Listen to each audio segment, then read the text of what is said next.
এক রাত্রির কাটিয়ে এলাম মহিষাদল রাজবাড়িতে। আজকে শুধু খাওয়ার কথা। লাঞ্চের জন্য আমরা পৌঁছে গেলাম ডাইনিং হলে। লম্বা টেবিল, পুরনো আসবাবপত্র দিয়ে সুন্দর করে সাজানো। একটা আলাদা ফিলিং আছে। সবাই মিলে আমরা বসলাম টেবিলে। তারপরে সার্ভ করলো লাঞ্চ।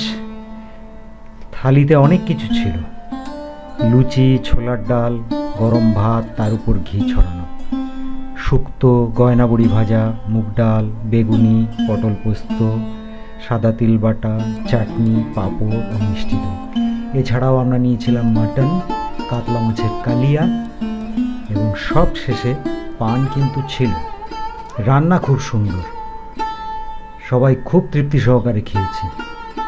খেয়ে কোনো অসুবিধা হয়নি। ডিনারে আমরা বিশেষ কিছু নিইনি, শুধু রুটি আর চিকেন। চিকেনটা খুব ভালো হয়েছিল, রান্নাটা সঙ্গে মিষ্টি ছিল। সকালে ব্রেকফাস্টে আমরা খেলাম লুচি, আলুর দম, সঙ্গে ছিল আম আর মিষ্টি। খেয়ে আমরা খুব আনন্দ পেয়েছি। তার সঙ্গে ছিল চা। লুচি আর আলুর দমটা কিন্তু আনলিমিটেড ছিল।